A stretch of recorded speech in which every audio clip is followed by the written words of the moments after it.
வணக்கம். இறையருளும் குரு அருளும் வழிகாட்ட ஜோதிட ஒளி உங்கள் வாழ்வை வளமாக்கட்டும். குரு அருள் ஆஸ்ட்ரோ டிவி தங்களை வரவேற்கிறது. சித்திரை சித்தன் முத்துகிருஷ்ணன் உங்களோடு. இன்றைய காணொளியில் கும்ப லக்னத்தில் பிறந்த அன்பர்களின் வாழ்க்கை துணை எப்படி இருக்கும், அவங்களுக்கு திருமணத்திற்கு பிறகு தம்பதிகளுக்குள் அந்யோன்யம் எப்படி இருக்கும், குழந்தைகள் எப்படி இருக்கும் என்று இந்த பதிவில் பார்க்க இருக்கின்றோம். திருமணம், மனவாழ்வு, இதை பற்றிய கற்பனைகள், ஒரு ஏக்கம் அப்படிங்கிறது எல்லோருக்குமே இருக்கும். அதாவது நமக்கு வரும் வாழ்க்கை துணை இப்படி இருக்கணும், இப்படிலாம் நடக்கணும், இது போன்ற குணாதிசயங்கள் அவங்கக்கிட்ட இருக்கணும், ஒரு நல்லா படித்து இருக்கணும், அழகாக இருக்கணும், செல்வ நிலை நல்ல பின்பலம் உள்ளவர்களாக இருக்கணும் அப்படின்னு பல கனவுகள், பல கற்பனைகள் அப்படிங்கிறது எல்லோருக்குமே இருக்கும். இன்றைய பதிவில் கும்ப லக்னத்தில் பிறந்த நண்பர்களின் வாழ்க்கை துணையை பற்றி நம்ம பார்க்க இருக்கின்றோம். கும்ப லக்னம், இதனுடைய அதிபதி நம்ம அனைவருக்குமே தெரியும், சனீஸ்வர பகவான்.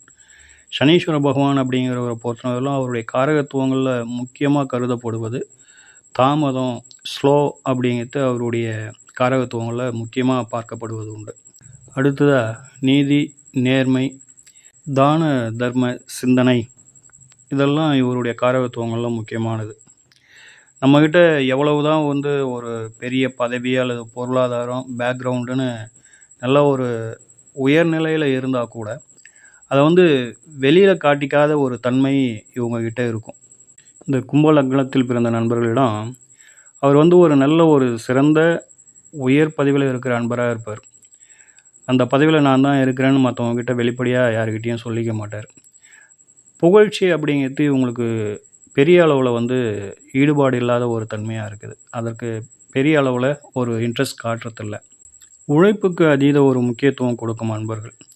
இறங்கி வேலை செய்வாங்க. அடுத்தவங்கக்கிட்ட ஒரு விஷயத்தை சொல்லி வேலை வாங்கிறத காட்டிலும் நீ என்ன செய்யறது, நானே செய்கிறேன் அப்படின்னு சொல்லிட்டு ஒரு விஷயத்தில் இறங்கி இவங்களா முன்னின்று ஒரு வேலையை செய்வாங்க. அப்படிங்கிற மாதிரியான ஒரு நிலைப்பாடுலாம் இந்த சனீஸ்வர பகவான் ஆளுமையில் உள்ள இந்த கும்ப லக்னத்திற்கு பொருந்தும் அப்படிங்கிறது ஒரு நிலைப்பாடு. அப்படியே உங்களுக்கு வரும் வாழ்க்கை துணையை பற்றி நம்ம சீர்தூக்கி பார்க்கின்ற பொழுது காலபுருஷ தத்துவத்தின் கும்ப லக்னத்திற்கு 7ஆம் இடமாக வருவது சிம்மம். அதன் அதிபதி சூரிய பகவான். சூரியன் அப்படிங்கிறது ஒரு வெளிச்சம். அப்போது உங்கள் வாழ்க்கை துணை அப்படிங்கிறது ஏதோ ஒரு விதத்தில், ஏதோ ஒரு வகையில் 4 பேர் அறியப்பட்ட ஒரு குடும்பமாக இருக்கின்ற குடும்பத்திலிருந்து உங்களுடைய வாழ்க்கை துணை வரலாம். அல்லது அவரே கூட 4 பேர் அறியப்பட்ட ஒரு மனிதர்களாக இருக்கலாம். அப்படிங்கிறது தான் இதில் உள்ள முதன்மையான ஒரு கருத்து. காரணம், சிம்மத்தின் அதிபதி சூரிய பகவான். அவர் எல்லோராலும் அறியப்படும் ஒரு அற்புதமான கிரகமாக திகழ்கின்றார். அதன் பிரதிபலிப்பு அப்படிங்கிறது உங்களுக்கு வரும் வாழ்க்கை துணையிடமும் நிச்சயமாக இருக்கும் அப்படிங்கிறதுல மாற்று கருத்தில். அந்த வகையில் உங்களுக்கு வரும் வாழ்க்கை துணையே 4 பேரால் அறியப்பட்ட ஒரு வாழ்க்கை துணையாக இருக்கும். அல்லது அவர்களது குடும்ப உறுப்பினர்கள், எப்போ அவங்க உங்கள் லைஃப் பார்ட்னரோட அப்பா மிகச்சிறந்த அரசியல் செல்வாக்கு உடையவர்ப்பா, அவங்களாம் பெரிய இடம் அப்படின்னு ஏதோ ஒரு வகையில் அவங்க செய்கிற தொழிலாக இருக்கலாம், அவங்க வகிக்கின்ற பதவிகளாக இருக்கலாம். இப்படி ஏதோ ஒரு வகையில் ஒரு வெளிச்சம் அப்படிங்கிறது உங்களுக்கு வரும் வாழ்க்கை துணை வீட்டிலோ அல்லது வாழ்க்கை துணையிடமோ இருக்கும் அப்படிங்கிறத ஒரு பாயிண்ட் பார்த்துக்கோங்க. உங்களுக்கு வரும் வாழ்க்கை துணை வேலையை எடுத்துக்கட்டி செய்யும் அமைப்பு அவங்கக்கிட்ட இருக்காது. வேலையை வாங்க சொன்னாக்கா, நிர்வாகம் பண்ண சொன்னாக்கா சிறப்பாக செய்வாங்க. அதாவது நீ இந்த வேலையை செய்ய, இதை முடிச்சுட்டு வா, இது உன்னுடைய பொறுப்பு அப்படின்னு சொல்லிட்டு ஒரு நல்ல அதிகார தோரணையோட அவங்களால மற்றவங்களை வேலை வாங்க முடியுமே தவிர களத்தில் இறங்கி நேரடியாக இவர்களால் வேலை செய்ய முடியுமா அப்படின்னாக்கா அதற்கு வாய்ப்புகள் மிக குறைவு. இவங்களுக்கு ஒரு உதவியாளர்கள் அப்படிங்கிறது நிச்சயமாக தேவைப்படும் அப்படிங்கிறதுல மாற்று கருத்து இல்லை. கும்ப லக்னத்தில் பிறந்த உங்களை பொறுத்தன வரலும் மன வாழ்க்கையை சீர்தூக்கி பார்க்கின்ற பொழுது 2 விஷயங்கள் தான் ரொம்ப முக்கியமானது. அதில் முக்கியமானது முதல் விஷயம், உங்களின் அதிபதியும் உங்களது 7ஆம் வீட்டின் அதிபதியும் அப்படின்னும் பொழுது உங்கள் அதிபதி சனீஸ்வர பகவான் இரவுக்கு சொந்தக்காரர். அவர் இரவில் தான் பலம் பெறுவார். ஆனால் உங்களின் 7ஆம் அதிபதியான சிம்ம ராசியின் அதிபதியான சூரிய பகவான் வந்து பகலில் பலம் பெறும் கிரகம். அது வந்து வெப்பம், நீங்கள் வந்து குளிர்ச்சி அப்படிங்கிற மாதிரியான ஒரு நிலைப்பாட்டை எட்டும்.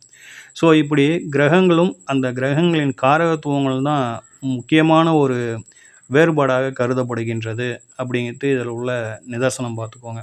இதன் அடிப்படையில் உங்களின் விருப்பம் மற்றும் வெறுப்புகள் இரண்டும் வந்து எதிரெதிர் திசையை கொண்டதாக அமைந்து விடுகின்றது. இதற்கு முக்கியமான காரணமாக பார்க்கப்படுவது 2 கிரகங்களும் வந்து எதிரி கிரகங்களாக அமைஞ்சு போச்சு. மன வாழ்க்கை அப்படின்னு சொல்லிட்டு வரும்போது பலருக்கு ஒரு சந்தர்ப்ப சூழல்களாயும் அல்லது மனதிற்கு இது எனக்கு பிடிக்கல தான், ஆனாலும் வேறு வழி இல்லை அப்படிங்கிற ஒரு நிலைப்பாட்டிலையும் பெரும்பான்மையானவர்களுக்கு திருமணம் நடந்து போகுது. காரணம், கும்ப லக்னத்திற்கு 5ஆம் இடம் புதன். புதன் வந்து நட்பையும் காதலையும் தெரிவிக்கும் ஒரு கிரகம், காரகிரகமாக இருக்குது. அவரே வந்து புத்திர ஸ்தானாதிபதி ஆகிறார். மொத்தம் 3 விஷயங்களில் வந்து அவர் வந்து அதிபதியாக இருக்கிறாரு. கூடுதலாக அவரே வந்து அட்டமாதிபதியாகவும் செயல்படுகின்றார். இந்த அமைப்பினால் உங்களை பொறுத்தவரையிலும் காதல் அப்படிங்கிறதுல அதை வந்து நட்பா காதலா அப்படின்றதுல கொஞ்சம் குழப்பம் ஏற்பட்டு, தாமதம் ஏற்பட்டு, அதை வந்து சொல்லாமா வேணாமா அப்படிங்கிற தயக்கம் ஏற்பட்டு, சொன்னால் என்ன சொல்லுவாங்க அப்படிங்கிற மாதிரிலாம் சில நிலைப்பாடுகள்லாம் மனசுக்குள்ளே போட்டு குழப்பி கிழப்பி அந்த காதல் அப்படிங்கிறது கொஞ்சம் சங்கடத்தை அனுபவிக்கும் தன்மையை ஏற்பட்டு போகுது. இதனால் சில நேரங்களில் வந்து பெரும்பான்மையானவர்களுக்கு திருமணம் அப்படிங்கிறது வந்து தாமதத்தை கொடுக்குது. அப்போது வீட்டில் அவங்க எல்லாம் கல்யாணத்தை பண்ணிக்கோ அப்படின்னு சொல்லிட்டு ஒரு புஷ் பண்ணும்போது வேறு வழி இல்லாமல் சந்தர்ப்ப சூழ்நிலைகளால் மனசுக்கு பிடிக்கல அப்படின்னாலும் ஒரு திருமணம் அப்படிங்கிற பந்தத்துக்குள்ளே கால் எடுத்து வச்சிடுறீங்க. அப்போது மனசுக்கு பிடிக்காத ஒரு வாழ்க்கை துணை அப்படின்ற நிலைப்பாட்டில் காலடி எடுத்து வைக்கின்ற பொழுது அந்யோன்யம் அப்படிங்கிறது வந்து பெரிய அளவில் இருக்க மாட்டேங்குது. ஆக கும்பலக்கணத்தில் பிறந்த உங்களுக்கு மன வாழ்க்கையில் அப்படின்னு சொல்லிட்டு எடுக்கின்ற பொழுது அந்யோன்யத்தை பற்றி கேட்டிங்க அப்படின்னாக்கா ரொம்ப பெரிய ஒரு அந்யோன்யம் அப்படிங்கிறது சிறப்பாக செயல்படுவதில்லை அப்படிங்கிறது தான் யதார்த்தமான ஒரு உண்மை. அடுத்ததாக உங்களுடைய புத்திர அமைப்பு அப்படின்னு சொல்லிட்டு எடுக்கின்ற பொழுது பெரும்பாலும் வந்து இவங்களுக்கெல்லாம் அதிகபட்சம் ஒரு 2 குழந்தைகள் அப்படிங்கிறதே வந்து ஒரு பெரிய விஷயமா இருக்குது. 1 அப்படி இல்லை அப்படின்னாக்கா அதிகபட்சமாக 2 குழந்தைகள் அப்படிங்கிற மாதிரியான ஒரு நிலைப்பாடு. இத்தகைய அமைப்பு கும்பலக்கணத்தில் பிறந்த எல்லோருக்குமே இந்த மாதிரி அமைஞ்சிருதா அப்படின்னாக்கா அப்படியெல்லாம் இல்லை. ஒரு சிலர்லாம் வந்து கொஞ்சம் நல்ல அந்யோன்யத்தோடு இருக்கிறாங்க. அதற்கு காரணம் என்ன அப்படின்னாக்கா உங்கள் லக்னத்தின் 7ஆம் அதிபதியின் நிலை தான் ரொம்ப முக்கியமாக பார்க்கப்படுது. உங்கள் லக்னத்தின் 7ஆம் அதிபதி நிலையம் உங்களுடைய நிலையம் இரண்டும் ஒன்றோடு வந்து நல்ல தொடர்பில் இருக்கின்ற பொழுது சிறந்த அந்யோன்யத்தை ஓரளவுக்கு வந்து கொடுத்துடுது.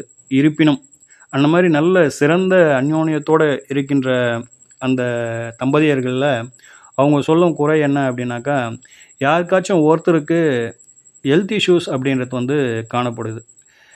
நான் என்னுடைய அனுபவத்தில் பார்த்த ஒரு கும்ப லக்னத்தை பற்றி இங்கே சொல்கிறேன். இவங்க வந்து நல்ல ஒரு அந்யோன்யத்தோடு இருக்கிறாங்க. இவங்களுக்கு வந்து 2 குழந்தைகள், சரிங்களா? இதில் கணவர் தான் வந்து கும்ப லக்னம், மனைவி கும்ப லக்னம் கிடையாது. கணவர் தான் கும்ப லக்னம். இவருடைய அதிபதி சனீஸ்வர பகவான் சிம்மத்தில் இருக்கிறார். அடுத்ததாக இவருடைய 7ஆம் அதிபதியான சூரிய பகவான் இங்கே கும்பத்தில் லக்னத்தில் இருக்கிறாங்க. இது 2ம் பரிவர்த்தனை ஆகுது இல்லைங்களா? இது போன்ற அமைப்பு என்ன ஆகுது அப்படின்னாக்கா நல்ல ஒரு புரிதலையும் நல்ல அந்யோன்யத்தையும் நல்லா சிறப்பாக கொடுத்துருக்குது. ஆனால் இவருடைய மனைவிக்கு ஹெல்த் இஷ்யூஸ் அதிகமாக இருக்குது அப்படிங்கிற மாதிரி நம்மக்கிட்ட வந்து கேட்குறாரு. சரி, எங்களுக்கு அந்யோன்யம்லாம் நல்லா இருக்குது, ஆனால் என்னுடைய மனைவிக்கு வந்து எதனா ஒரு உடல் உபாதை அப்படிங்கிறது வந்து வந்துக்கிட்டே இருக்குது சார், என்னால் அதுதான் கொஞ்சம் சங்கடமாக இருக்குது அப்படிங்கிற மாதிரியான ஒரு புரிதலை அவர் வந்து நம்ம முன்னாடி வந்து வச்சார். இந்த அந்யோன்யத்திற்கு முக்கிய காரணமாக இருப்பது அப்படின்போது கும்ப லக்னத்தின் 7ஆம் அதிபதி நல்ல நிலையில் இருப்பதும் லக்னாதிபதி நல்ல நிலையில் இருப்பதும் அப்படிங்கிறதுல மாற்று கருத்து இல்லை. ஸோ அதனால் கும்ப லக்னத்தில் பிறந்த உங்களை பொறுத்தவரையிலும் மன வாழ்க்கை அப்படிங்கிறது வந்து கொஞ்சம் சிறப்பில்லாத ஒரு தன்மையை தான் வந்து ஜோதிட சாஸ்திரம் அப்படிங்கிறது வந்து அறிவிக்குது. இருப்பினும் இப்போ நாம் சொன்ன மாதிரி உங்கள் லக்னத்தின் 7ஆம் அதிபதியும் லக்னாதிபதியும் நல்ல நிலையில் இருக்கின்ற பொழுது ஒரு நல்ல அந்யோன்யத்தை கொடுக்குது அப்படிங்கிறதுல மாற்று கருத்து இல்லை நண்பர்களே. இந்த பதிவு உங்களுக்கு பிடித்திருந்தது அப்படின்னாக்கா ஒரு லைக் போடுங்க. ரொம்ப பிடிச்சிருந்தது அப்படின்னாக்கா கமெண்ட் பண்ணுங்கள். சேனலை மறக்காமல் சப்ஸ்கிரைப் செய்து உதவுங்கள் நண்பர்களே. ஓம் ஸ்ரீ ராஜகணபதி ஐயா அவர்களின் அருளோடும், ஓம் ஸ்ரீ லோபாமுத்திரை சமேத ஸ்ரீ அகத்தியர் ஐயா அவர்களின் ஆசியோடும் அனைவருக்கும் வாழ்வில் நலமும் வளமும் கிடைக்கப்பெற்று ஆனந்தமும் மகிழ்ச்சியும் என்றென்றும் நிலைத்திருக்கட்டும். வாழ்க வளமுடன், வாழ்க பல்லாண்டு. நன்றிகள், வணக்கம்.